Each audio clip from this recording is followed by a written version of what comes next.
cette belle journée automnale. C'est un entretien un peu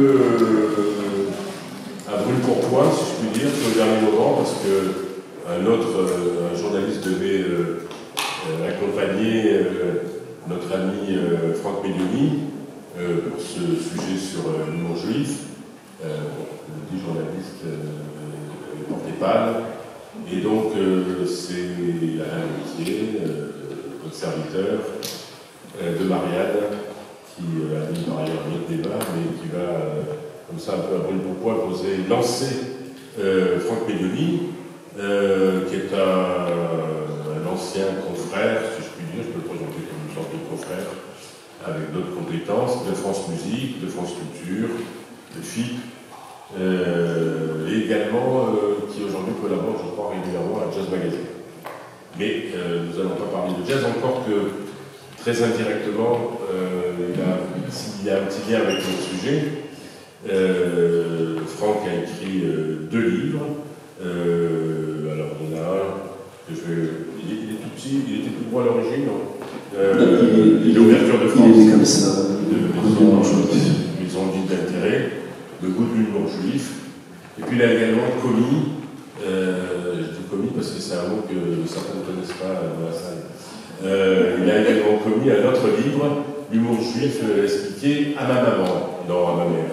C'était pas à ma mère. Oui. Ça aurait été mignon aussi. Et moi je vais commencer par une question toute bête. Est-ce que, mais bon, qui correspond à un cliché d'une certaine manière qu'on entend souvent, est-ce qu'il y a qu'un juif qui peut nous entretenir de l'humour juif? Et puis, question subsidiaire, l'humour juif, c'est un sujet qui a été beaucoup ressassé, j'allais dire que presque aussi ancien que, j'allais dire que les juifs, que le peuple d'Israël. Quelques millénaires. Quelques millénaires. Et donc, pourquoi y revenir, quoi? Mais d'abord, premièrement, la première réponse, est-ce qu'il y a un juif qui peut parler de la première réponse est oui. Deuxième question. Alors, oui, pourquoi? Parce que je suis, moi, dans ce pain-là, par culture. Je crois qu'on est issus, nous sommes tissés d'histoire, d'humour, d'un esprit, et j'ai vécu dans cet esprit-là par imprégnation familiale, et puis aussi, surtout, je pense, par le livre, c'est là que ça se passe, parce que la littérature, surtout la littérature américaine, est tissée d'humour juif. Je pense à Isaac Bashevis Singer et toute l'épopée, la description qu'il fait du shtetl, avec à la fois la peur du pogrom dans le shtetl polonais au début du siècle. Dire pour ceux qui ne sont pas habitués à certains termes, ce que c'est le shtetl. Alors le shtetl, c'est le petit village juif où se réunissaient, plus que réunissaient, puisque c'était sous forme de ghetto imposé par les tsars, soit en Russie, soit même en Ukraine, et je pense à Odessa, encore aujourd'hui. Odessa qui est un foyer juif très fort. Il y a d'ailleurs un beau livre qui évoque, un beau film qui évoque Odessa, c'est Little Odessa de James Gray. Donc il y a par capillarité, par le livre, Singer, Philippe Roth, avec Portnoy et son complexe, qui a été dans les années 60, quand il est sorti vraiment une bombe, aussi bien pour ce qu'on appelle les goy sont donc les non-juifs, et puis même dans la communauté juive, ça fait des phénomènes. Et puis il y a une série importante d'auteurs juifs américains, jusqu'à aujourd'hui, Gary Shteyngart ou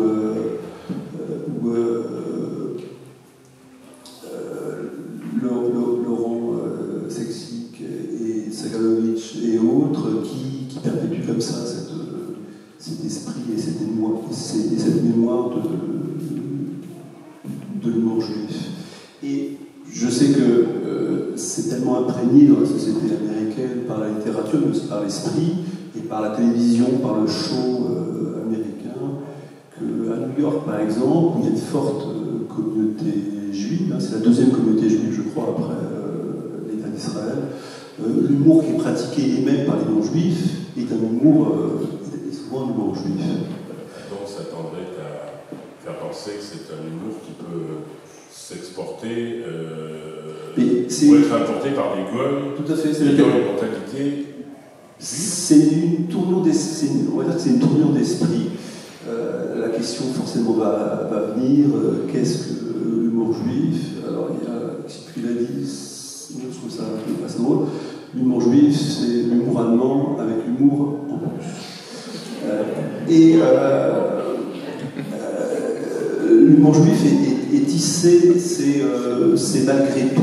C'est rire et soupir, on rit dans les pleurs et on fait de ce que l'on subit de la haine, des atrocités. Évidemment, on sait, je ne vais pas le répéter, l'histoire juive est tragique et la mémoire de la Shoah est très forte. Et, j'ouvre une parenthèse, c'est que l'humour était bien présent dans les camps, ce qui paraît à Auschwitz, c'est ce qui paraît énorme, et pourtant oui.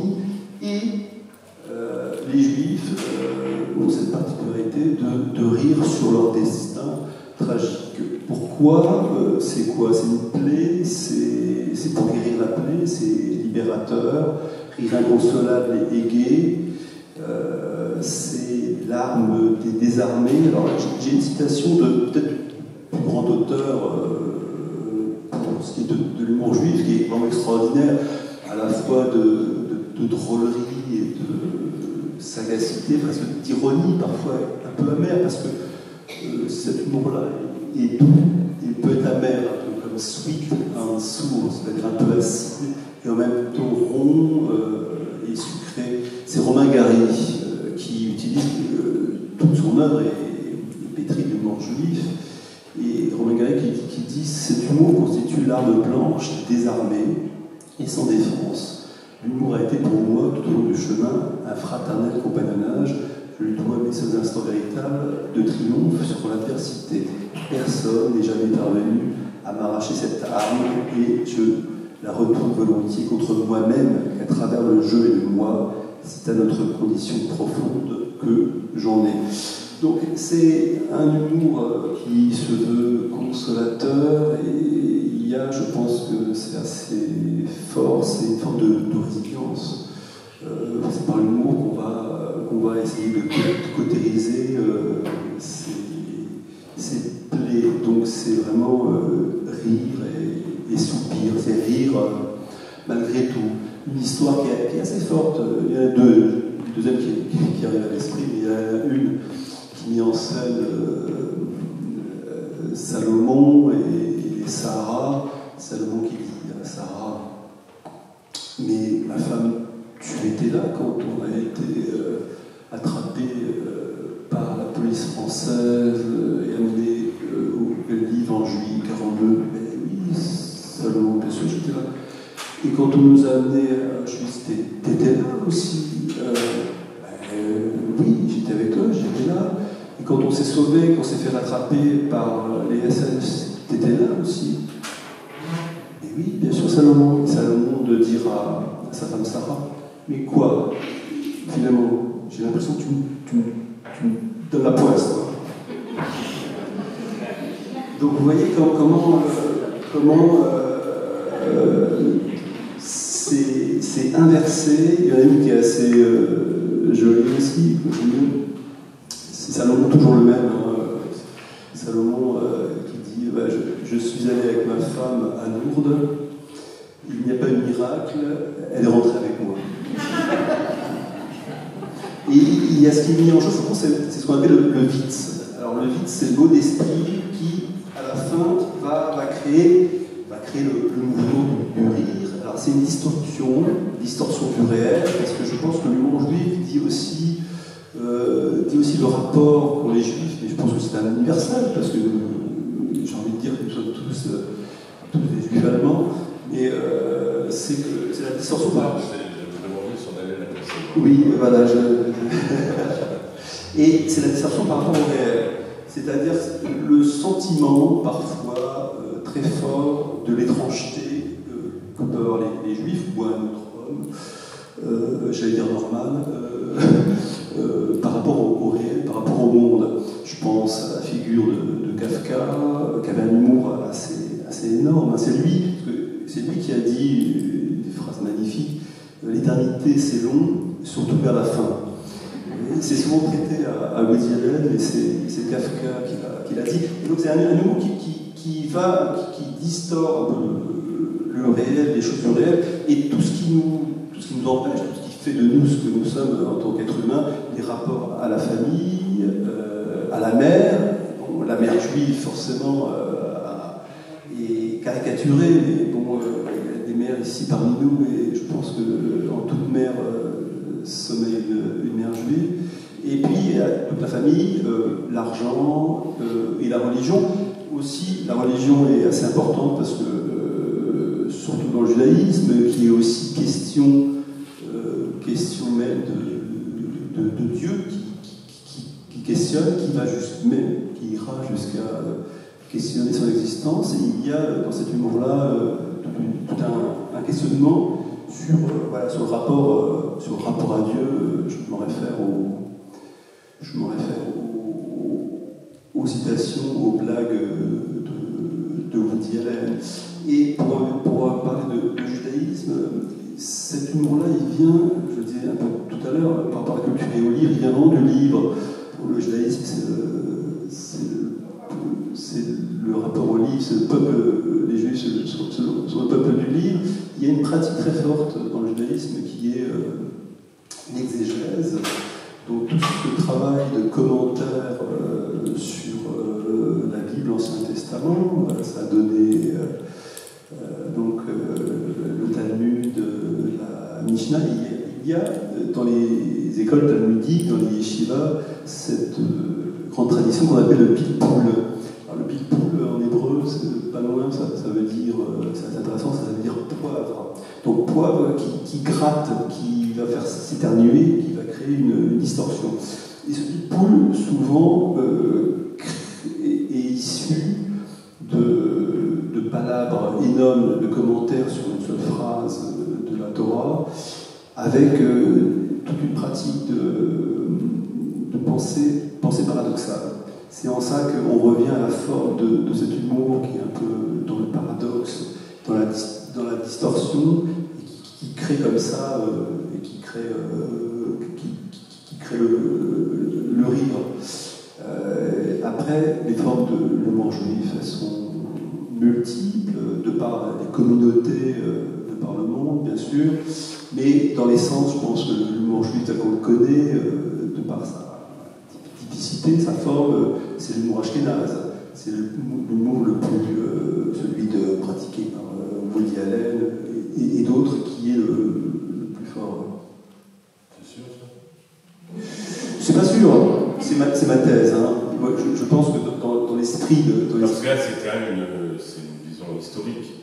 Oui, et je pense qu'il vient surtout de là, parce que c'est dans cette forme-là de l'esprit, je crois que ça vient surtout c'est surtout ashkénaze, parce que l'humour séfarade, c'est des blagues un peu différentes sur la famille et qui ne sont pas tout à fait les mêmes. J'en ai une à l'esprit que j'aime bien. C'est toujours Salomon et Sarah, ils sont à Cannes sur la croisette, ils se baladent. Et vous le connaissez, non? Non, c'était le cliché du séfarade à Cannes. Ah oui, c'est un cliché. Et justement, c'est se jouer des clichés aussi, hein. C'est se jouer des clichés. C'est la force de l'humour juif. Et donc il y a Salomon et Sarah qui sont sur la croisette, et puis un homme il les attaque avec un pistolet, et puis le type dit à Salomon: la bourse ou la vie?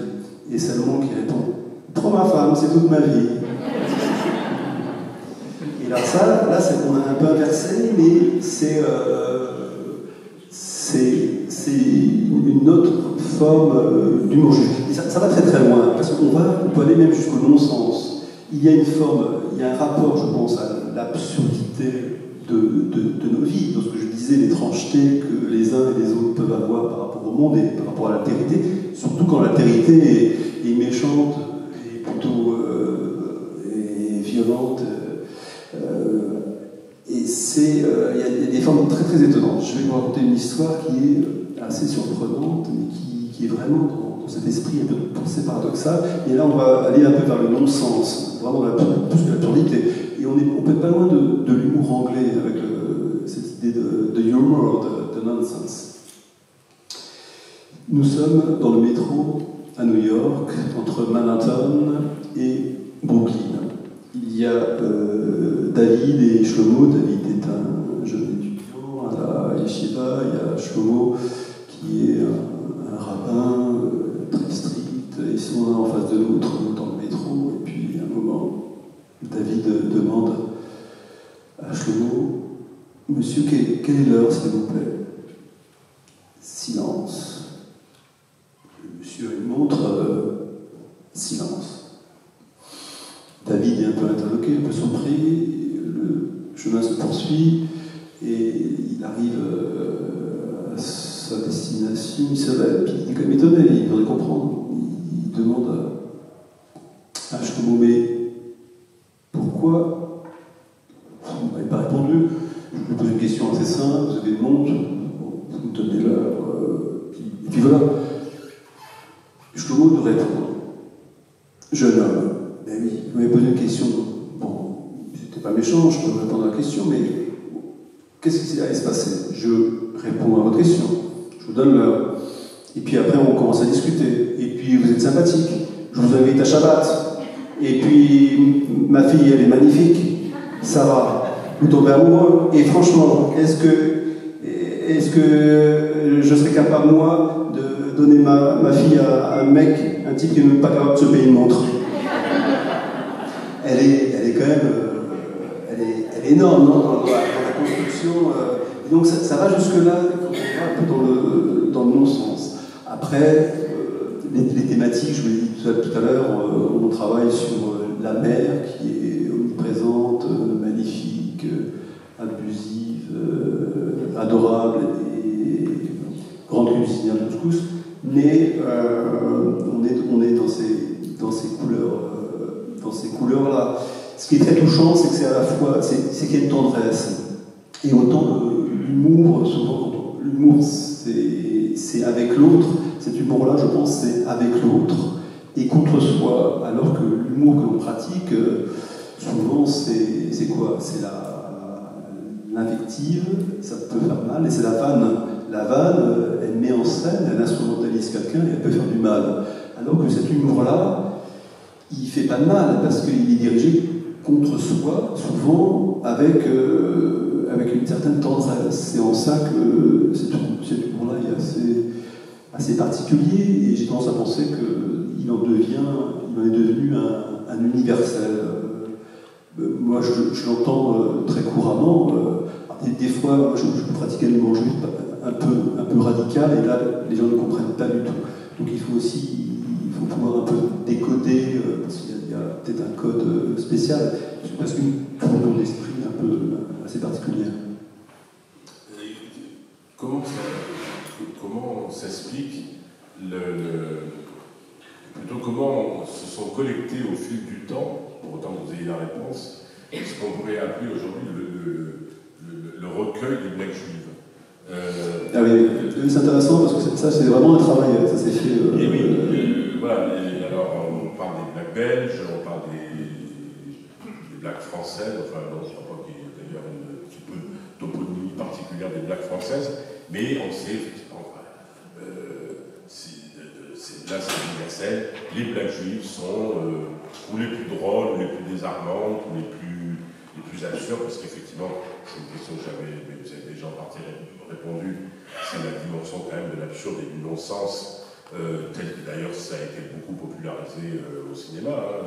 C'est Woody Allen, les Monty Python sont dans cet esprit-là, et puis je pense à plusieurs réalisateurs, je pense à Billy Wilder, et cette scène extraordinaire à la fin de certains shows avec la magnifique Marilyn Monroe quand ils sont dans un parc et qu'ils se rendent compte que c'est un homme, ses enfants, et là il dit Nobody is perfect.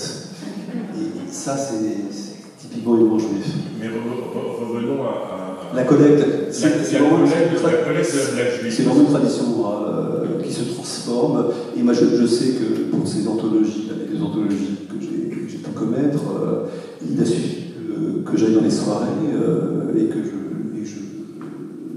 j'écoute ce qui se passe autour de moi, parce que c'est toujours vivant et les gens pratiquent ça presque au quotidien. Donc moi, il a suffi que j'ouvre le micro et que j'enregistre. Et après, il y a toute une série de magnifiques blagues qui sont assez touchantes, parce que qui restituent aussi ce qu'on appelait le Stettin, le village polonais au début du siècle dernier. Donc il y a toute une série de blagues avec des figures un peu emblématiques.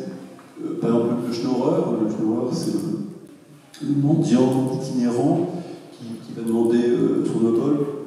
Il y a toute une série de blagues avec l'homme nanti, le riche, et le Schnorrer. Il y a des figures comme ça, un peu archétypales, qui ont duré. Après, il y a eu des collectes, et puis c'est la tradition orale. Je pense que les uns et les autres, on se transmet ça ainsi. Mais est-ce qu'on peut identifier des récurrences narratives qui organisent les blagues? C'est-à-dire que la blague juive devrait correspondre. Alors la blague juive, en réalité, c'est les blagues juives, parce qu'on l'a évoqué, elles sont quand même, y compris déformées, pas déformées, elles sont enrichies par des fois les réalités nationales, même si on a bien compris qu'il y a quand même une base Rousseau-allemande sur l'humour ashkénaze, qui est effectivement le plus vif. Mais est-ce qu'il y a des points récurrents qui permettent d'organiser la blague juive, de l'identifier? Oui, il y a des formes. Alors, soit c'est ce Schnorrer dont je parlais avec comme un conte, hein, c'est comme des petits contes, des mini-histoires. Soit, donc, c'est cette réplique avec ce trait d'esprit et ce qu'on appelle le Witz, hein, W-I-T-Z, qui est cette espèce de fulgurance là, qui à la fin de l'histoire crée le rire. Je pense à. Il a besoin de raconter, je ne sais pas si c'est lui, mais peu importe, Woody Allen, on lui dit t'as une très jolie montre là. Il dit oui, c'est mon père qui me l'a vendue sur son lit de mort. Quelques-unes pour un petit florilège, un petit bestiaire. Amy Youngman, qui est humoriste juif new-yorkais. Mon meilleur ami est parti avec ma femme. Il me manque. Je pense, enfin, je ne sais pas si c'est le cas dans la salle, mais c'est des blagues qu'on a toujours entendues d'une certaine manière. Que l'on connaît un peu aussi, non? Qu'on a un peu intégré. Voilà. Oui. Moi, c'est un questionnement. Il me semble qu'il y a quelque chose de récurrent dans toutes les blagues juives, mais dans un certain nombre. C'est d'une certaine manière le miroir qu'elles tendent vers les gens qui les écoutent, et notamment par rapport aux préjugés qu'ils peuvent transporter, dont ils peuvent être porteurs vis-à-vis des juifs, comme ça. Il y a donc un effet miroir, et un effet miroir y compris par rapport au locuteur juif lui-même. Et je crois qu'il y a une double dérision. Il y a une dérision vis-à-vis des gens et de leurs éventuels préjugés auxquels la blague juive tend un miroir, mais il y a aussi un effet miroir du juif par rapport à lui-même, du locuteur juif dans sa blague, sur l'énorme importance qu'il s'accorde en permanence à identifier chez les autres le préjugé. Et je crois que ce double effet miroir, me semble-t-il, se retrouve dans beaucoup de blagues. C'est très juste, il y a ce ressort-là, comme ça. C'est-à-dire que c'est le juif seul avec lui-même face au monde, je peux vous le dire, c'est pas si simple que ça. Et puis aussi le rapport au non-juif et à l'image qui se fait souvent déformée des juifs. Donc ça marche effectivement dans ce double mouvement. Ouais. On a beaucoup évoqué Woody Allen. C'est vrai que une partie du public, par exemple en France, à tort ou à raison, parce que Woody Allen, à une époque, a eu un énorme succès dans ce pays, il est devenu un peu, pour ceux qui n'identifiaient pas d'autres formes, il est devenu un peu une sorte d'interprète privilégié de l'humour juif, en l'occurrence ashkénaze et américain, en France. Oui, c'est très juste. Auparavant, il y a eu, dans les années 40-50, les Marx Brothers, Groucho Marx, tout le cinéma, la soupe au canard. Là, c'est le pur humour juif. Et ensuite, c'est juste la figure, c'est Woody Allen, avec le personnage qui s'est créé, c'est-à-dire l'intellectuel juif névrosé qui fait appel à Dieu, qui a peur de sa mère, et il en a fait un personnage qui est très fort. Et on s'est reconnu aussi, je pense, même ceux qui ne sont pas juifs se reconnaissent dans ce personnage qui est accaparé par des questions existentielles. Oui, puis on a tous eu envie à un moment ou à un autre d'être Woody Allen à New York, avec les différents démêlés amoureux ou narratifs qui lui arrivent. Il y a une forme artistique contemporaine qui a beaucoup revitalisé aussi, oui, d'une certaine manière, et peut-être modernisé à certains égards l'humour juif, c'est le stand-up. Évidemment, pour ceux qui ont éventuellement plus de 40 ans, j'ai l'impression qu'ils sont majoritaires dans la salle. Évidemment, on pense à Seinfeld. Jerry Seinfeld, oui, c'est très juste. Mais il faut savoir que Woody Allen, dans les années 60, faisait du stand-up, jusqu'à aujourd'hui. Oui, mais c'était pas une forme populaire de Saint-Lévenu ensuite. C'est très juste. Ça a permis de renouveler cet humour-là, et qui est très... Est-ce qu'on peut préciser, ou peut-être que vous n'êtes pas suffisamment familier avec Seinfeld, mais dire un petit peu qu'est-ce qu'il a apporté de nouveau, peut-être d'urbain Oui, avant c'était vraiment la famille, les thèmes un peu classiques de l'humour juif, et il a ouvert sur le monde moderne, sur le monde contemporain, avec ses histoires, et puis avec la nouvelle forme de cinéma. Ouais. Alors, moi j'ai une question, on va dire qu'elle est communautariste, ma question, de ce que je ne suis pas. Mais c'est que l'humour juif, il a d'une certaine manière un autre miroir aujourd'hui. C'est l'humour, j'allais dire, issu des cités, avec des populations maghrébines, et qu'on a vu beaucoup dans le stand-up, notamment en France, avec sur Canal, Jamel Debbouze.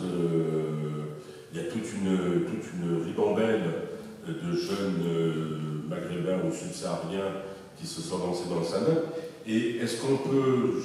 c'est une interrogation, comment ces deux formes d'humour, de communautés qui par ailleurs peuvent être ailleurs dans le monde, et tant mieux si c'est pas en France, parce que ça ne devrait pas l'être, se retrouvent en conflit, comment elles se regardent les unes par rapport aux autres à travers ces humours respectifs? Ils peuvent peut-être se regarder bizarrement parce qu'il y a des problèmes de communautarisme et puis problèmes politiques, mais je pense qu'ils sont dans le même esprit, ils sont sur la même ligne de partage. Jamel Debbouze, il a bien dit qu'il était friand d'humour juif, et j'ai envie de dire qu'il le pratique d'une certaine façon, magnifiquement, en mettant en scène sa famille, ses origines, les distorsions qu'il peut y avoir avec les uns et les autres. Pour moi, c'est cette même tradition orale, et c'est en ça aussi que l'humour juif est devenu un universel, même s'il a une typicité très très particulière, mais il est devenu universel jusqu'à ce que beaucoup de gens le pratiquent, et même certains le pratiquent sans s'en rendre compte. Le général de Gaulle vous aurait dit là, que vous avez une vision dominante de l'humour juif, qui d'une certaine manière, c'est un peu le soubassement de ce que vous dites, vous rectifiez tout de suite, aurait contaminé d'une certaine manière C'est un esprit commun, ce que je veux dire. C'est un esprit commun. Par ailleurs, Charles de Gaulle dit, je mentionne, c'est la fameuse phrase. Ce peuple juif est dominateur. Oui. Lui est dominateur. Loin de moi l'idée de la trouver. Non, c'était une petite provocation Oui, pour dire il s'est universalisé. Il y a pas, les Juifs n'ont pas inventé l'humour, c'est le rire est propre de l'homme. Alors justement. Mais je pense que bonne question. Oui, quand même. Peut-être que les Juifs, dans leur fragilité, de par l'histoire et leur esprit, ils ont pu développer cet humour que quelqu'un d'autre n'a pas développé. C'est ce que disait Freud en 1905 dans le mot d'esprit et le mot d'esprit dans l'inconscient. Il disait que l'humour ne se résignait pas, mais résiste. On résiste à la bêtise, à la connerie, aux forces du mal, à la haine, au mépris. Et puis, il disait déjà la force de résilience. Boris Cyrulnik, spécialiste de la question, le dit aussi. C'est là que ça se joue. Et Freud disait que, effectivement, aucun autre peuple, le peuple juif, a développé comme ça un humour, mais un humour qui touche à lui-même, hein, sur ses propres blessures et sur ses propres turpitudes et l'image qu'on se fait de lui. Donc c'est un acte de résistance, hein, c'est l'arme, j'en parlais tout à l'heure, là, je citais Romain Gary, c'est l'arme des désarmés, révolte supérieure de l'esprit, et c'est un humour qui en est très ludique, et je le disais tout à l'heure, il est assez touchant parce qu'il est tendre, il ne se joue pas des autres, il est des uns et des autres, la blague méchante contre la blague sexiste, ou contre les minorités, les juifs sont des minorités, mais il y a une tendresse et une douceur parce qu'elle ne fait pas mal. Qui serait aujourd'hui, quel que soit d'ailleurs le domaine d'expression, les représentants de l'humour juif en France? En France, il y a Patrick Timsit, il y a Gad Elmaleh qui pratique un humour juif, un peu, il y a des couleurs chez Gad Elmaleh, Patrick Timsit beaucoup, oui. Et en quoi, pardon? En quoi? En quoi Timsit pratiquerait un humour juif? Parce que c'est intéressant. Oui, non, parce qu'il est tout à fait là-dedans et il a un tour d'esprit qui est vraiment là-dessus. Ouais. Il est très bon cœur, parce que l'humour doux dont vous parlez, Timsit, c'est un humour au vitriol. Un humour vitriol, et qui n'hésite pas, de mon point de vue, en tout cas autrefois avec du talent, oui. À s'attaquer aux autres. Oui, à dépasser. À s'attaquer à des minorités, handicapés. Oui, il est allé très loin. Mais il pratique aussi, il a une palette de couleurs assez large, mais il est un de ceux qui pratique l'humour juif. Et puis il y a aussi, comment il s'appelle, qui vient de publier un livre, ça m'échappe, qui a travaillé avec le méchant Dieudonné pendant un moment. Élie Semoun est bien aussi dans l'esprit du décalage de l'humour juif. Ouais, il est bien dans cette esprit-là. Ouais. Avant de continuer, parce qu'il y aura d'autres, est-ce que déjà cette première vague de réflexion vous en inspire d'autres et éventuellement des interrogations? Ça m'étonne, monsieur. Mais vous avez oublié le fameux... Parlez fort, comme vous avez oublié le fameux Élie Kakou qui parlait de... Élie Kakou, oui, avec sa... magnifique Élie Kakou, avec sa... Avec Madame Sarfati. Madame Sarfati. Nous avons le local de l'État. Oui. Il appelait la police parce que sa femme, parce que son mari, il avait un quart d'heure de retard. Rappelez-vous, vous savez. Alors moi j'en connais une, mais je ne sais pas de qui elle est, là, elle est archi connue, mais je ne sais pas si c'est une blague juive, parce que ça ne concerne que des juifs, vous savez. C'est Moïse a dit tout est Torah, après Jésus a dit tout est amour, après vous a dit Freud a dit tout est sexe, Marx a dit tout est argent, et Jésus l'a dit tout est relatif. Mais qui c'est qu'il a... C'est une blague juive ça ou quoi? Einstein, tout est relatif. C'est une blague juive.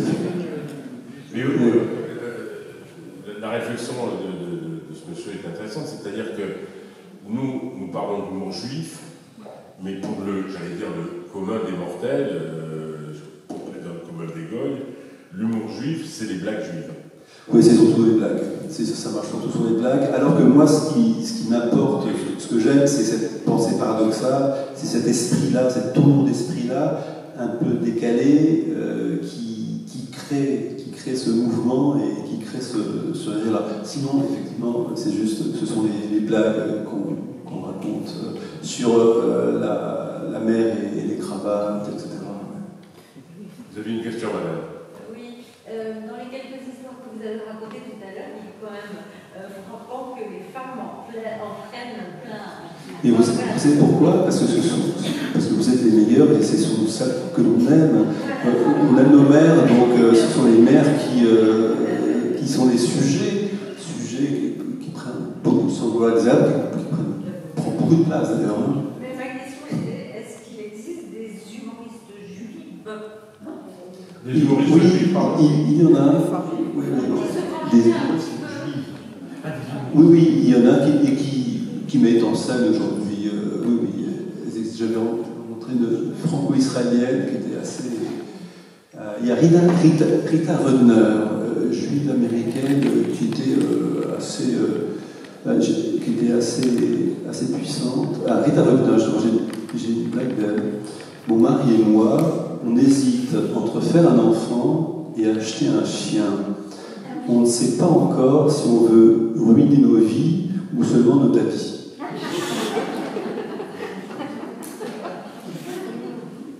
Quand même, c'est pas frappant, pour répondre à madame, enfin, c'est pas frappant quand même non, c'est très rare. l'humour juif au féminin, pour l'instant, il est quand même un peu limité, mais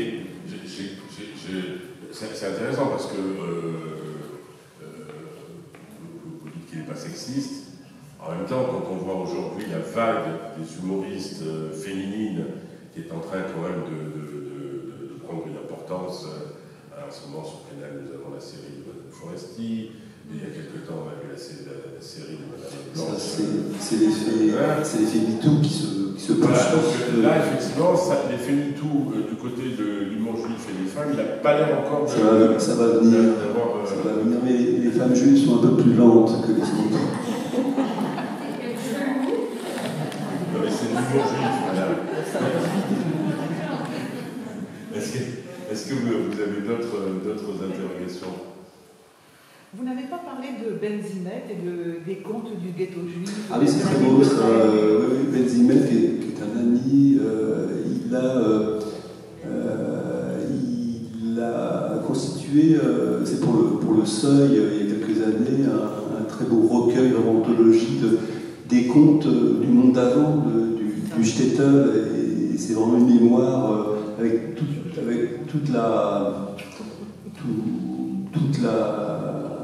l'extraordinaire et l'humour du Shtetl. C'est une série de contes comme ça qu'il a. C'est très drôle qu'il a réuni. Oui, c'est juste. L'humour juif, on est quand même d'accord, il existe avant la tragédie de la Shoah. Est-ce qu'il est forcément organiquement lié à la notion de désespoir et d'errance, et d'une certaine manière qui y répond? Oui, c'est juste, c'est sa réponse directe. Évidemment, avant la Shoah, les Juifs ont été persécutés et ils ont été ghettoisés. Et donc ils ont eu, comme ils pouvaient, à se défendre avec leur esprit et avec leur humour un peu spécial. Moi, je me pose la question de de savoir si... et là, ce sont les goïs dans la salle qui vont me répondre. Y a-t-il des goïs dans la salle? Non, parce que des fois, je fais des rencontres avec... Je vais essayer de rentrer, mais... Ne nous livrons pas... J'ai un ami qui va très loin, voilà, c'est énorme. On peut y aller, il y a une grande liberté aussi dans les manches juifs, hein, même sur les juifs eux-mêmes, et sur ce qu'ils ont subi, et sur la Shoah, etc. J'ai un ami qui dit il y a deux sortes le monde se divise en deux sortes. Les juifs et les antisémites. C'est un peu dur, mais c'est quand même un peu dur. Des fois, je me dis que c'est pas totalement faux. Mais c'est un petit peu exagéré. Et j'ai parlé de film. Vous avez écrit un livre qui s'appelle L'humour juif expliqué à ma mère. Pourquoi, votre maman? Elle ne comprend rien. C'est terrible. C'est une femme. Ça c'est vraiment le truc. La blague. Qu'est-ce que vous lui avez expliqué? Non. Et qu'est-ce qu'elle a compris et qu'est-ce qu'elle n'a pas compris? Non, je mets en scène ma mère et moi surtout sur sa force d'amour, mais ses effets de castration terribles. Et donc je dialogue avec elle sur les sujets qui nous intéressent, la famille, l'argent, l'antisémitisme, plein de choses. Et donc c'est une façon aussi surtout très tendre de rendre hommage à celle qui a fait ce beau gosse. Mais ça c'est... sans mère juive... Sans mère juive, l'humour juif, c'est quand même une... difficilement, je sais. Un de ses effets profonds de oui, séduction. Je pense que même, je dirais que sans mère juive, Romain Gary n'existe pas. Sans mère juive, Sigmund Freud n'existe pas. Sans mère juive, Marcel Proust n'existe pas. Sans mère juive, évidemment, Woody Allen n'existe pas. Donc on les remercie quand même, malgré tout. En dehors des différentes caractéristiques qu'on a évoquées, toute la palette de ce qui pourrait faire la descente de l'humour juif, est-ce qu'il est amusant? Est-ce qu'on se marre? Est-ce qu'on se gondole avec l'humour juif? Moi, je trouve ça très drôle. Voilà. Très drôle. Alors, ça peut être parfois un peu amer, ça peut être un peu plombant, ça peut être dur. J'ai une histoire à l'esprit qui est assez forte, qui est assez terrible quand même. Mais bon, c'est la blague juive préférée de Georges Perec. Georges Perec, écrivain, qui a écrit La Disparition, c'est le EUX, qui était ceux qui sont partis dans les camps, sa famille. Et Georges Perec, elle est quand même terrible, je vous préviens. Pourquoi y a-t-il si peu de meuniers juifs? Parce qu'on ne peut pas être au four et au moulin. Elle est terrible. Elle est terrible, et la question c'est... alors, d'une certaine manière, la réponse elle est historique, c'est-à-dire que y a des peuples qui ont souffert, il y a des peuples, l'esclavagisme, la traite, etc. Mais il y a, a priori, enfin, là c'est un débat, on ne va pas rentrer dedans parce que d'abord il est très polémique et qui nous entraînerait très loin, sur ce qu'on appelle l'unicité de la Shoah. C'est-à-dire l'unicité d'un peuple qui a été mis dans les fours. Mais est-ce qu'il y a d'autres formes d'humour en dehors de l'humour juif qui s'autorisent effectivement, parce que là ce qu'on peut dire, pour reprendre une vieille formule littéraire, c'est que là on est sur l'humour des limites. La littérature a ses limites, je ne sais pas si ça évoque un peu à certains, mais là voilà, on est sur l'extrême limite. Est-ce que ce ne peut être que l'humour juif pour des raisons historiques évidentes? J'ai l'impression que oui, j'en vois pas d'autres. Il y a l'humour anglais qui va aussi très loin, mais on est dans un autre espace, parce qu'on est dans l'irréel, on est dans l'absurde, alors que là, sur l'humour juif, on est au plus près de cette douleur-là.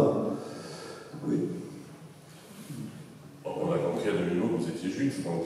Vous croyez, non? Est-ce que vous pensez que vos compatriotes français apprécient l'humour juif? Oui, même si parfois ça leur semble être assez étrange et étranger. Parfois, je pratique simplement comme ça dans la vie courante des petites provocations, un peu d'humour juif. Et soit j'ai un interlocuteur qui rebondit, qui se prête au jeu, soit, et assez souvent, ça tombe à plat parce qu'ils se disent mais c'est qui celui-là, qu'est-ce qu'il a, mais il faut faire quelque chose. Ça veut dire quoi pratiquer l'humour juif? C'est d'être dans le jeu d'esprit, le jeu de mots, le jeu d'esprit. Mais le jeu de mots, c'est pas forcément jeu de l'humour juif. C'est pas forcément juif. D'accord. Il y a une tradition française très française. Rabelais, Voltaire, de l'esprit. Oui. On l'appelle d'ailleurs l'esprit français. Oui, c'est ça, exactement. Non, quand je suis un peu sur ces effets de paradoxe dont je parlais tout à l'heure, quand on, je sais pas, quelqu'un, j'ai une bouteille d'eau, alors ça peut être un peu un humour anglais comme ça, un peu sec. Tu me donnes de l'eau et puis je réponds non. Bon, ça peut paraître désagréable parce que c'est négatif. En même temps, c'est pas forcément juif, mais ça serait plutôt l'humour anglais comme ça, de décaler un petit peu la situation. Et je sais que l'humour juif est apprécié, mais pas forcément compris. Pourquoi? Parce que il faut peut-être issu un peu de ce sérail-là, de cette culture-là, pour en apprécier les contours. Est-ce qu'il y a des formes, alors là pas d'humour, mais d'esprit national, qui d'une certaine manière sont plus accueillants que d'autres à ce qu'on pourrait appeler l'humour juif? Est-ce que par exemple il y a eu une rencontre historique, positive et concluante entre l'humour juif, notamment l'humour ashkénaze, historiquement, et ce qu'on pourrait appeler l'esprit français? Ou est-ce qu'à l'inverse, il y a là je parle d'identité nationale, qui collent pas? Oui. Je sais que ça bloque aller en Pologne et faire une blague juive,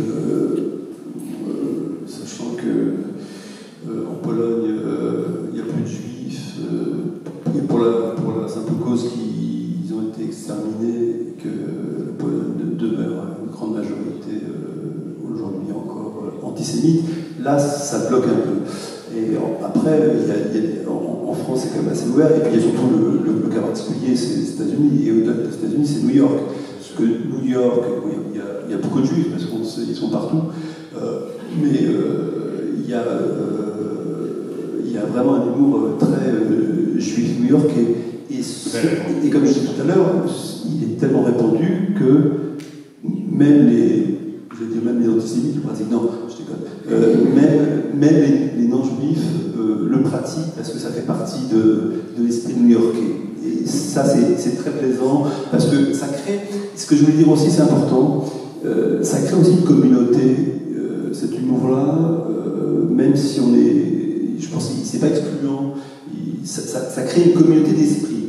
Et ça permet les uns et les autres d'être ensemble. Parce qu'on rit ensemble de nous-mêmes, sans faire de mal à qui que ce soit, et ça crée peut-être pas une confraternité, mais en tout cas ça crée une communauté d'esprit qui relie.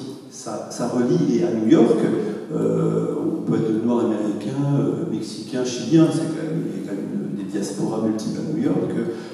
Beaucoup pratiquent cet humour juif qui est devenu simplement de l'humour. Voilà, c'est un humour commun et qui est très fluide, très vivant. C'est très même si par ailleurs il y a un humour propre aux Afro-Américains, oui. Notamment dans le stand-up, qui peut-être croise à certains moments l'humour juif, mais qui est propre aussi, j'allais dire, aux histoires, aux narratifs, aux imaginaires et à l'univers des Afro-Américains. Oui, à chaque fois c'est vraiment collé sur la culture. Somme toute, là, on parle de cet universalisme qui en croise d'autres, etc. Mais on reste dans un cadre occidental. Ce que je voulais dire sur est-ce qu'il s'accorde à d'autres mentalités historiques et culturelles, je pense à tout ce qui est non occidental. Quid de l'humour juif au fin fond d'un village du Kerala. Ouais. Est-ce que nos amis du Kerala vont être sensibles à l'humour juif? Peut-être, c'est une interrogation. Je ne sais pas, j'avoue que... Ou est-ce que, pour le coup, ça risque de leur être très étranger? Je suis une juive américaine. n'a pas d'espérance.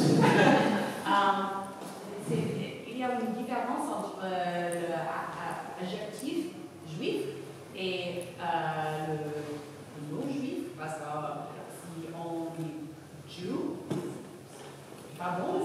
si on est juif, on peut dire ça, mais aux États-Unis, si on est chrétien ou musulman, on ne peut pas dire Jew, mais on peut dire Jewish. Jewish.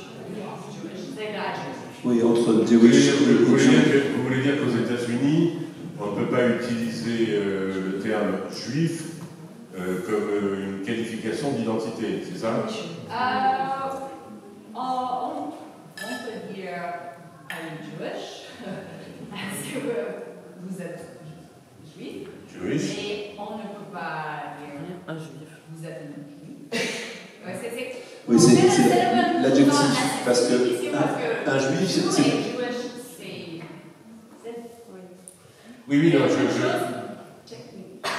oui, mais précisément, ce que vous évoquez là, c'est un problème sur la question identitaire, c'est-à-dire qu'elle est tellement devenue douloureuse, problématique et objet de polémiques incessantes aux États-Unis, qu'effectivement, on ne peut pas dire un noir, on ne peut pas dire un juif, on ne peut pas dire un portoricain.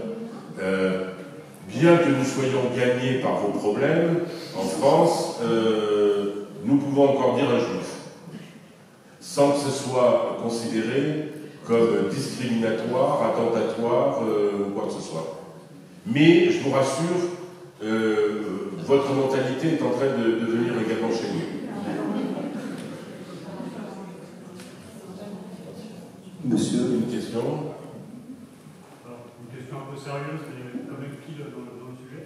Par rapport aux causes qui auraient conduit les Juifs à avoir cet humour-là, vous avez parlé de la souffrance. Première question, avant la Shoah, est-ce que l'humour juif, dit juif, existait déjà? Dans quel cas, la question 2 sera, considérant qu'il y a eu les Arméniens et d'autres peuples qui ont souffert, qu'est-ce qui fait, c'est une hypothèse que je vous demande de questionner, qu'est-ce qui fait que les Juifs sont arrivés à avoir cet humour? Et je vous demanderai une réponse entre guillemets philosophique. Si à la question 1, vous répondez en effet l'humour juif passait de la Shoah et donc d'autres peuples qui auraient pu développer cet humour qui ont souffert auraient pu est-ce que c'est, il faut chercher dans les textes juifs ou dans la philosophie juive, qu'est-ce qu'il faut chercher comme cause vis-à-vis de Oui, c'est une très bonne question. Mais oui, évidemment, l'humour juif précède la Shoah. C'est l'état d'esprit, c'est ce dont je parlais tout à l'heure sur l'exégèse, sur tout ce travail, puisque les juifs sont des obsédés textuels. Donc, il y a tout ce travail sur cette tradition de l'interprétation. C'est la Mishnah, c'est le Talmud, et ça mène à un esprit, toujours cette pensée paradoxale et ce questionnement à l'infini. Et je pense que c'est surtout ça, c'est en ça aussi que c'est un humour qui est métaphysique, tragique, drôle certainement, mais aussi métaphysique. Ouais. Je crois que la notion de pensée paradoxale est très importante. Vous avez évidemment, d'une certaine manière, je l'ai déjà demandé à notre ami, mais oui, la pensée paradoxale explique non pas que les Arméniens ne pratiquent pas l'humour, non pas que pardon, les Kurdes ne pratiquent pas l'humour, mais la capacité de ce qui peut ressembler à une blagounette qu'on a évoquée tout à l'heure sur les fours, il faut effectivement que ça vient de très très très très très loin, et pas uniquement, évidemment, de la tragédie en elle-même. Et je crois que le sens notre ami vous a déjà évoqué le rapport évidemment au livre et la pensée paradoxale sont quand même ancrent me semble-t-il, la spécificité et oui, on peut dire d'une certaine manière, et ça n'a rien de discriminant par rapport à d'autres, mais la force de cet humour-là. Je pense à une petite blague qui est assez jolie, mais qui résume ça. C'est Pierre qui demande à David, mais pourquoi vous, les Juifs, à une question, vous répondez toujours pas à votre question? Et il répond, et pourquoi pas? C'était un peu la même question, c'était en référence à un petit film que vous connaissez certainement, où il y a deux ramoneurs. Je ne sais pas si vous connaissez ce petit film. Il y a deux ramoneurs et c'est une manière de présenter Talmud. Voilà, et c'était la même question, à savoir, est-ce que le Talmud a servi à l'humour? Je pense, oui, et puis même, il n'y a pas vraiment d'humour dans la Bible, mais il y a quand même un certain esprit. Moi, je pense aussi à ce personnage qui est intéressant de Yitzhak. Yitzhak, en hébreu, ça veut dire « il rit ». Et donc, ça vient du fait que ses parents, et surtout sa mère, a appris, alors qu'elle avait 42 ans, qu'elle allait être enceinte. Donc, elle en rigole. Et donc, là, il y a quand même le rire est assez présent. Et quand on considère le monde juif qui peut paraître un peu austère, un peu dur, surtout quand on a à l'esprit de ces images de juifs ascétiques qui sont vêtus de noir et blanc, comme des corbeaux comme ça, ça paraît très, très, très dur et triste et très austère, voire noir, alors qu'au contraire, ils sont souvent dans cette joie que procure l'humour et dans une espèce de fantaisie même intellectuelle. Moi j'ai déjà parlé avec des ascétiques, ils sont prodigieusement déjà intelligents pour les mettre en contradiction, alors qu'ils sont quand même très dogmatiques et ils peuvent être sujets à la contradiction et plus que ça. Et il y a une forme de jouissance comme ça du verbe, c'est ça, c'est d'être dans le verbe et dans le livre et jongler avec ça. Alors c'est parfois un peu dangereux parce qu'il y a des limites et parfois il n'y en a pas. La blague elle a dépassé les limites, cette blague là préférée de Georges Perec, mais il y a aussi totale liberté. C'est ça qui est très fort, liberté totale. Et n'oublions pas, pour écouter alors la très superficielle de la chose, ce que Gérard Aubry, le sort que Gérard Aubry leur avait réservé dans son film, à nos danseurs ascétiques. Ah bah oui, c'est juste. Voilà. Ouais.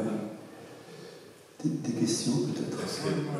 Je voulais savoir s'il y a, dans le mot juif, il y a une censure des endroits tabous qui n'abordent jamais, par exemple, comme Fernand Reynaud qui était antimilitariste, est-ce qu'un juif peut être antimilitariste? Ou alors Ferrari qui attaque directement les textes, est-ce qu'un juif peut attaquer les textes? Bon, il parle seulement, tout ça, d'accord, tout le monde peut le faire, tout le monde peut parler du pape, mais attaquer directement les textes, est-ce qu'un juif peut le faire?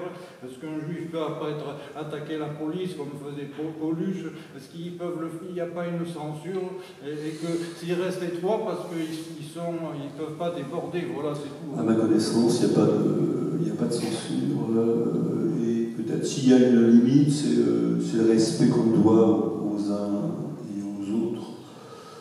Il n'y a pas d'attaque ad hominem. C'est ce que je disais tout à l'heure, il y a une espèce quand même de tendresse et d'empathie. Et alors, là, j'ai devant moi une citation de Vladimir Jankélévitch, philosophe, qui dit « Cet amour n'est pas sans la sympathie. L'humour compatit avec la chose plaisantée, il est secrètement complice du ridicule et se sent en connaissance avec lui. Au fond, l'humour a un faible pour ce qu'il raille. » Ça veut dire l'empathie d'être avec l'autre. C'est en ça que, ce que j'ai dit tout à l'heure, l'humour juif peut être aussi avec dans l'altérité et faire corps et faire un peu communauté d'esprit. Peut-être pas communauté, mais en tout cas communauté d'esprit. Là où on peut se réunir, là où on peut être dans le partage. Est-ce qu'on peut dire aussi, peut-être, pour répondre à monsieur, que les juifs qui pratiquent l'humour juif le font aussi dans le pays où ils sont, et eu égard en réalité de ces pays et des éventuelles réalités qu'ils ont envie de rallier ou de prendre en compte. Et que donc il n'y a pas une réponse qui ne soit pas d'une certaine manière liée aussi au lieu où ces gens-là pratiquent leur humour. Oui, complètement. C'est un prisme, un état d'esprit. À partir de là, il peut s'adapter à tous les contextes possibles. Oui. Et en plus, vous avez dit que l'humour, il écoutait l'humour allemand plus l'humour russe.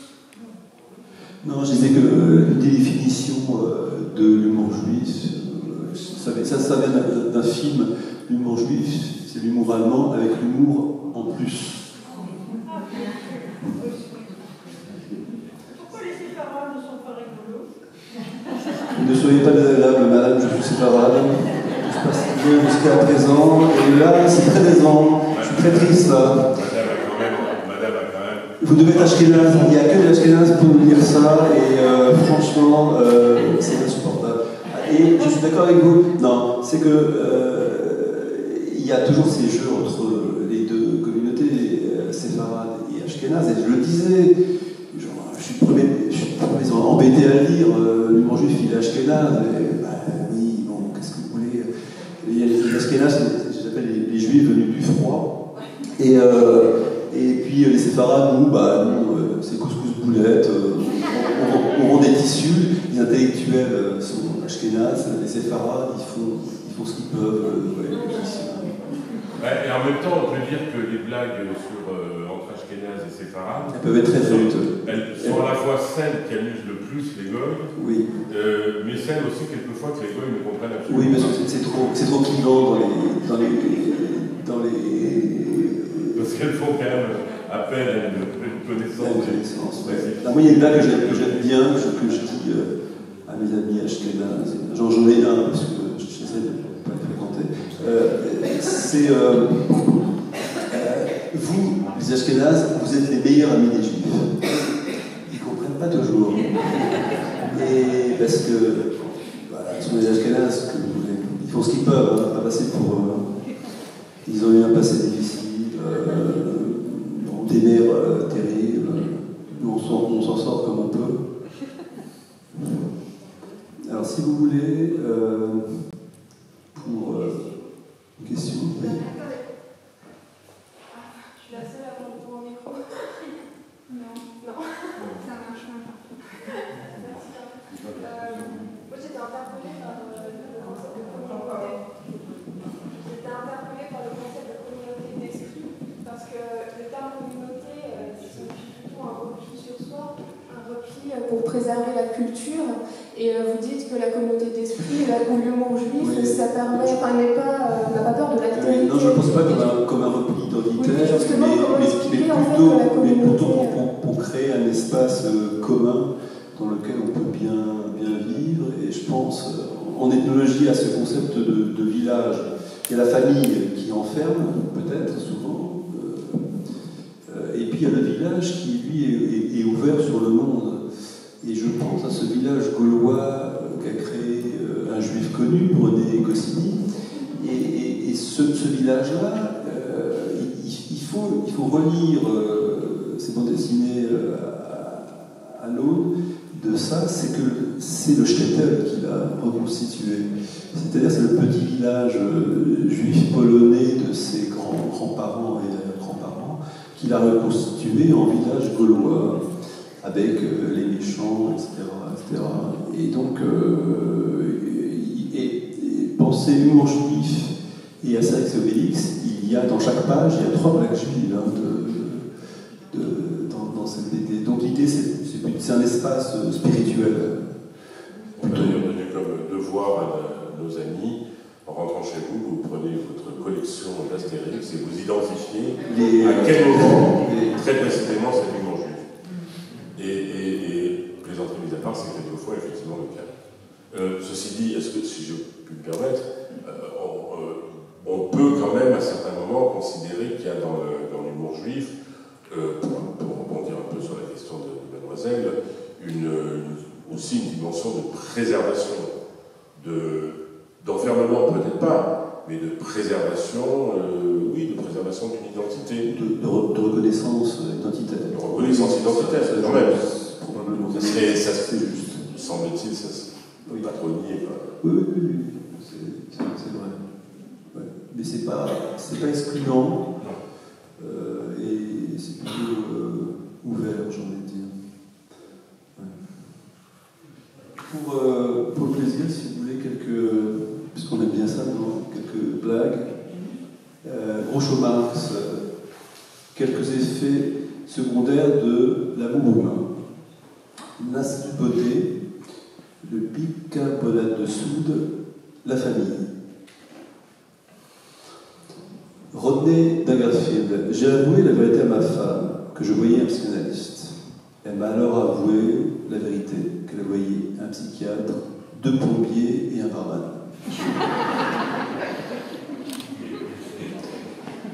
Ah, ça c'est le Jerry Lewis. Papa, en même mot au zoo, écoute, si le zoo veut de toi, il viendra te chercher.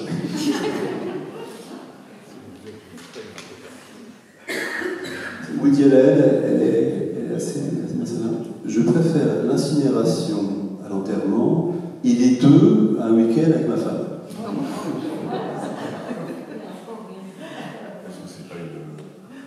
Est-ce que c'est pas une blague? C'est pas très juif. Oui, on peut conclure là-dessus. C'est pas très rire, ça. C'est quoi? C'est pas très drôle. Si, c'est assez drôle. C'est un peu chercher pour les femmes. C'est un peu... Mais moi, c'est un peu plat, quoi. Moi, ça m'amuse. Ça vole pas haut. Ouais.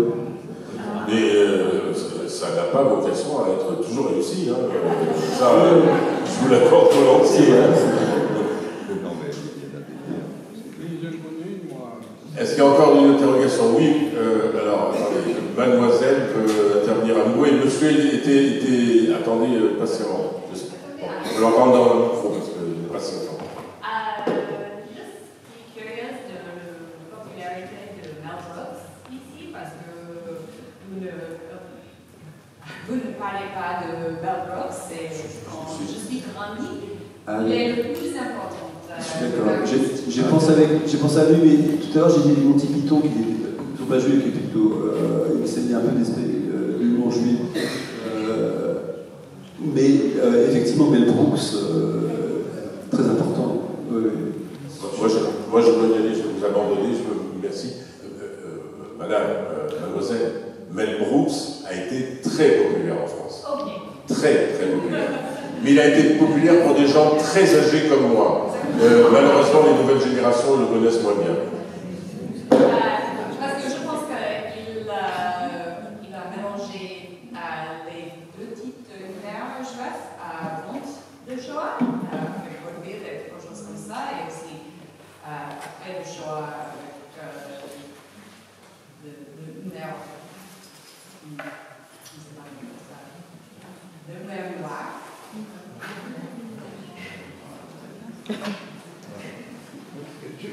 Attends.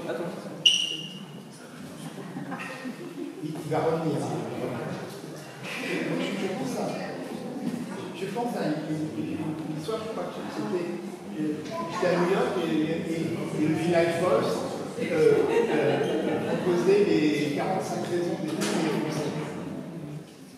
Et je me souviens qu'une des raisons de ces Français, c'était que nous pensions que Jerry Lewis était un comédien.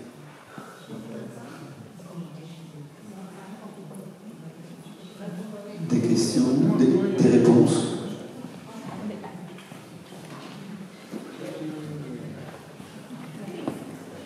Il y en a une que j'aime bien parce qu'on n'a pas parlé de sexe, peut-être vous vous censurez. Ça c'est le moment, je crois, je suis bien d'accord avec vous, parce que c'était très sympa, mais ça manquait beaucoup de sexe. C'est juste. Ouais. Celle de Woody Allen, vous savez, quand on est bisexuel, on a 2 fois plus de chances en boîte. Le samedi soir. Le samedi soir, c'est ça. Au moins ça. Et j'en connais une autre, c'est qu'on racontait souvent quand on était jeune.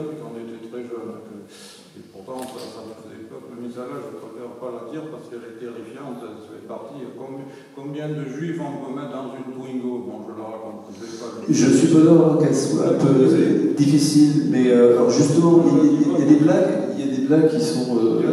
Il y a certaines blagues qui sous couvert d'être des blagues juives, sont vraiment des blagues antisémites.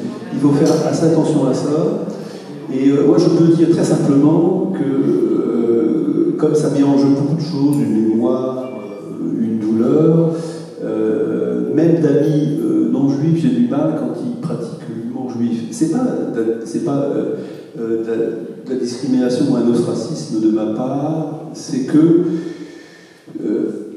on ne sait pas qu'est-ce qui se passe dans le cerveau de la personne. Donc j'ai fait 2 petits livres sur l'humour juif, donc j'ai lu beaucoup de blagues. Il y a des blagues qui sont juste antisémites et nauséabondes et pétries de haine et de mépris.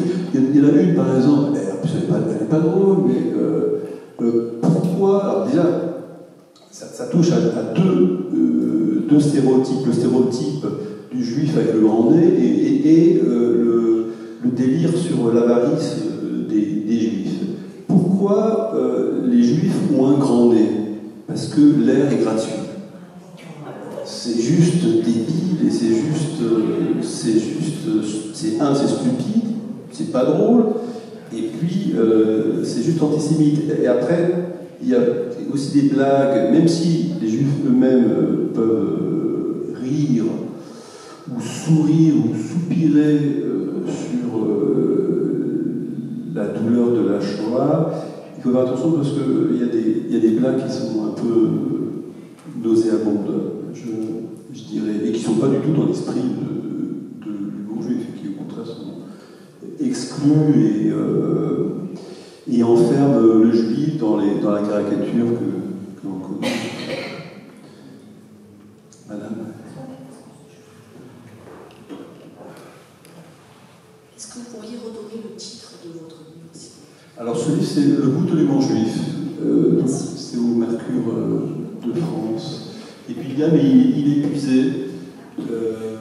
L'humour juif expliqué à ma mère, il sera édité l'année prochaine en poche. Ça, c'est une anthologie, un texte de présentation avec des thématiques. Et l'autre est beaucoup plus fourni.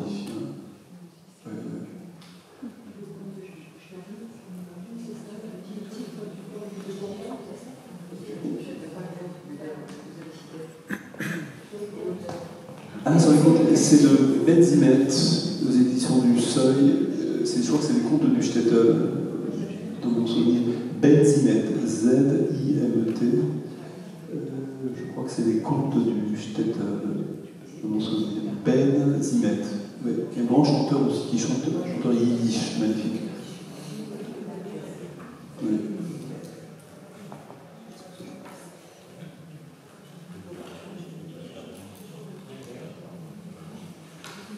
Il y en a une, peut-être qu'on pourra terminer avec celle-là, qui est assez amoureuse, et là c'est vraiment qui met en jeu le vide. Ça.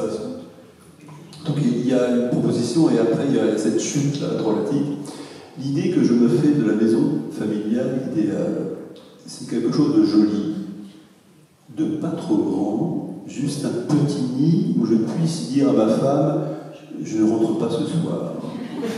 Et donc qu'est-ce que c'est cette idée? Puis Rougeau-Marx répond, vous songez à la cabine téléphonique?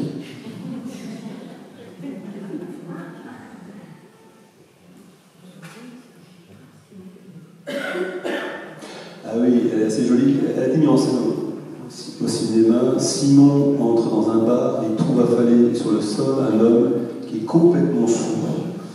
Il s'adresse à faire son café. La même chose pour moi, s'il vous plaît.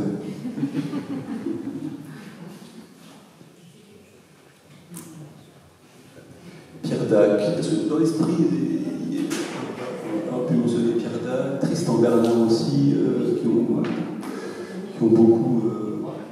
Alors, et oui, des proches, tout à fait, des proches qui n'étaient pas juifs, pratiquaient un humour juif, c'est extraordinaire. Des proches, quand il dit, donc il a été atteint d'un cancer terrible, et il dit plus cancéreux que moi, tu meurs. certainement juif. Il pratiquait des proches effectivement, vous avez raison, pratiquait beaucoup l'humour juif.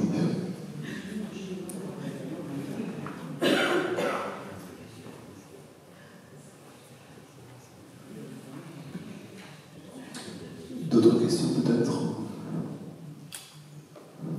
Madénian et Guy Bedos, ils parlent beaucoup de leurs parents. Là. Ils le parlent en manière juive ou en manière non? Oui, il y a un peu de cet esprit-là. Oui, c'est juste. Ils sont un peu dans cet esprit-là. Ouais.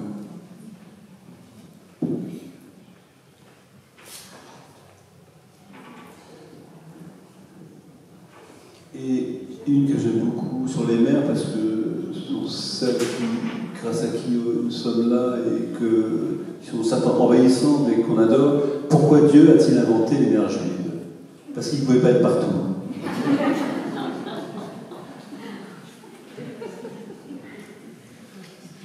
Merci pour votre attention, merci pour votre présence.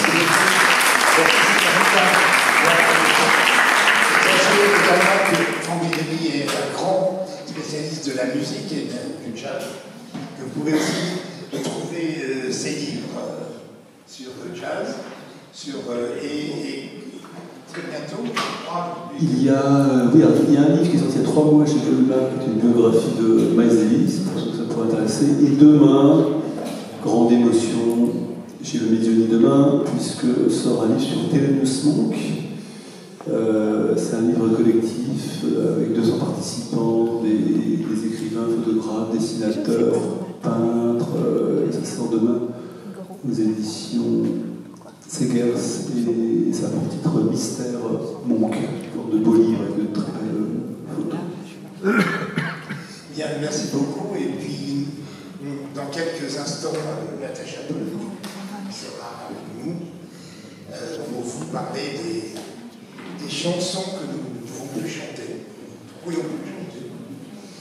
Et j'en profite pour vous dire que demain aussi l'humour est de nouveau au rendez-vous d'une manière comparable, dans la mesure où nous présentons Rire sous les bombes. Voilà, si je ne me trompe pas, c'est demain, et c'est au Mucem.